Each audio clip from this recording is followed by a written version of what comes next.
Hey everybody, welcome to my channel. Let's see what's new today. So to know more, get into the video.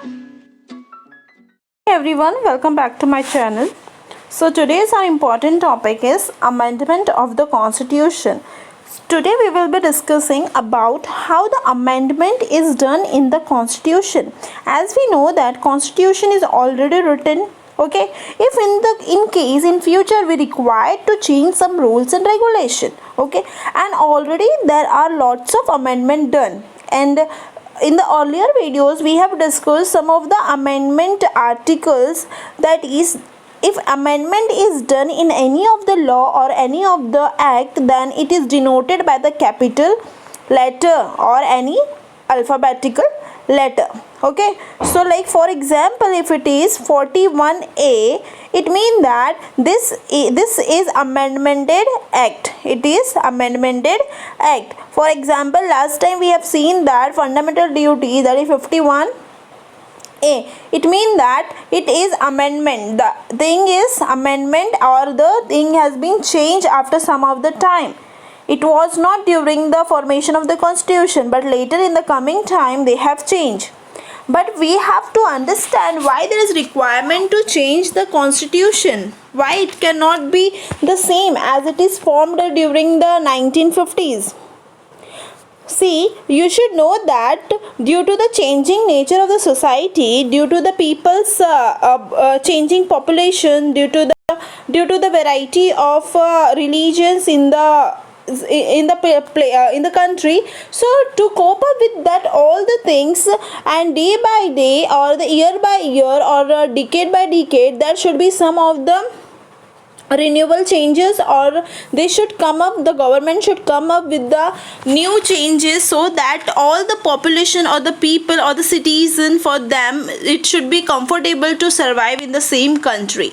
So this is the some of the reason that why the government go for the amendment of the constitution. But here amendment is done only on the basis of that it should not change its basic structure. Later in the later part I will explain you, but before that we should know that Indian constitution is neither a flexible nor a rigid. Okay, it means that it is not that flexible that you can change anytime, and it is not that much rigid that you will be not able to change. Okay, but it is a synthesis of both. It means that we can also change, and we can also change the constitution, as well as we are having the restriction for the frequent amendment. Okay, our amendment should be having the valid reason, then only there will be amendment in the Indian constitution. But when we are seeing that amendment can be done anyhow or anyway, no, amendment cannot be done anyhow or anytime. It should not harm the basic structure of the constitution. So aim of the constitution or amendment is that to save the basic structure of the constitution. It should not damage the basic structure of the constitution. For example, if I will give you the basic structure, then that if it is written in the preamble, sovereignty, fraternity, democracy, okay, these all terms are included in the constitution and the preamble. So what it means that if in the coming next generation or in the coming next time the government is trying to change the democracy term from the constitution or from the preamble, so it means that it is hurting the basic structure of the constitution, so it is not valid to do that.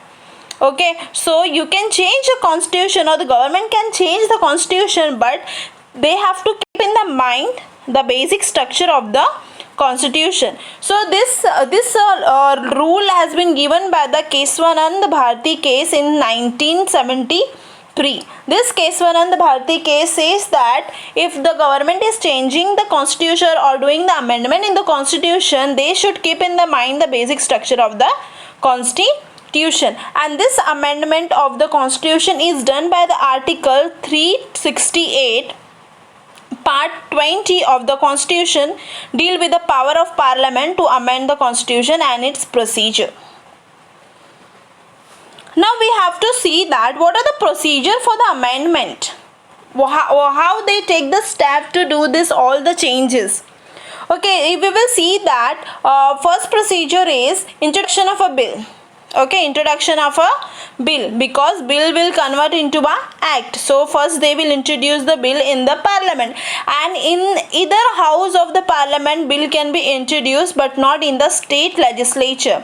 It can be only introduced in the Rajya Sabha and the Lok Sabha, not in the state assemblies. Second procedure is that it can introduced by the minister or by private members. As we know that parliament is having the cabinet ministers as well as the private members. So here what it means that ministers can also raise the bill, or the private member can also come up with the amendment bill. Here one thing is that they are not required to take the prior permission of the president. Next one is how much majority they need. Okay, so if they are passing any of the constitution amendment bill, there should be absolute plus special majority of 50%, more than 50% of strength, and special majority should be 2/3 of the present and the voting. Okay, at least 50% should support to that bill, as well as there should be a special majority or special 2/3 of the present population, and there should be a voting for that bill.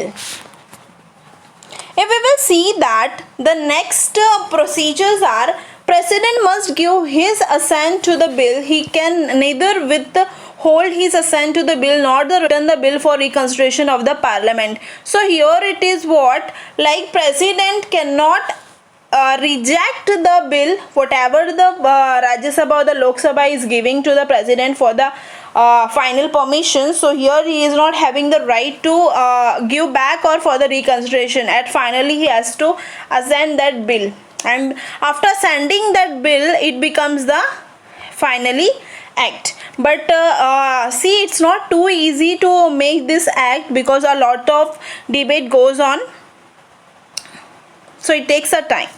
Here we are having in the Indian Constitution, here we are having the 3 types of amendment. One is amendment by simple majority. Amendment by simple majority of 50% vote, 50% of majority are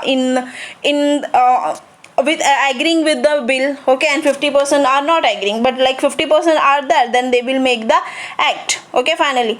And the second case may be a special majority. Simple majority and special majority. Okay, these two things are very different. Third one is amendment of special majority of the parliament and ratification of half of the state legislature. What it means that along with the special majority of the parliament and the ratification of half of the state legislature, in that state should be also responsible to give their views. Okay, for example, if the bill is in the interest of any of the state, if the bill is in the interest of any of the state, definitely there will be the suggestion or the viewpoint of the state legislature also. So the third point deals with that. Thank you so much. I hope so you understood this, how the amendment of the Indian Constitution is done. See you soon in the next video. Thank you so much.